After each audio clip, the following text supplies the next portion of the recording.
മഹദിയായ ആയിഷ ബീവി റളിയല്ലാഹു അൻഹയോട് അസ്വദ് റളിയല്ലാഹു അൻഹു ചോദിക്കുന്നു, മുത്തുനബി സല്ലല്ലാഹു അലൈഹി വസല്ലമ തങ്ങൾ കുടുംബത്തിന് വേണ്ടി എന്താണ് പ്രവർത്തിക്കാറുള്ളത് എന്ന് ആയിഷ ബീവി റളിയല്ലാഹു അൻഹയോട് അസ്വദ് റളിയല്ലാഹു അൻഹു ചോദിക്കുകയാണ്. മുത്തുനബി സല്ലല്ലാഹു അലൈഹി വസല്ലമ തങ്ങൾ കുടുംബത്തിന് വേണ്ടി എന്ത് ചെയ്തു?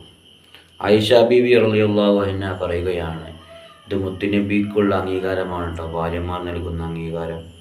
കാന ഫി മിഹ്നതി അഹ്ലിഹി ഫഇദാ ഹളറത്തിസ് സ്വലാത്തു ഖാമ ഫസല്ലാ.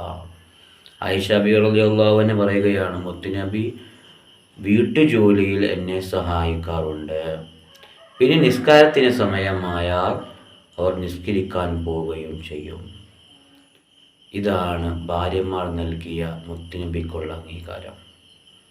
അപ്പോൾ മുത്തുനബി സല്ലല്ലാഹു അലൈഹി വസല്ലമ നിസ്കാരങ്ങൾ കൃത്യമായി നിർവഹിക്കുകയും വീട്ടുകാര്യങ്ങളിൽ അവരെ സഹായിക്കുകയും ചെയ്യുമായിരുന്നു. അപ്പോൾ സമയങ്ങളൊക്കെ കിട്ടുമ്പോൾ നമ്മളും അതുപോലെ വീട്ടുജോലികളിൽ നമ്മളെ ഭാര്യമാരെ സഹായിക്കണം. ഇതാണ് മുത്തുനബിയുടെ മാതൃക. ആ മാതൃക അനുസരിച്ച് ജീവിക്കാൻ അല്ലാഹു നമുക്ക് തൗഫീഖ് നൽകി അനുഗ്രഹിക്കുമാറാവട്ടെ. അസ്സലാമു അലൈക്കും വറഹ്മത്തുള്ളാഹി.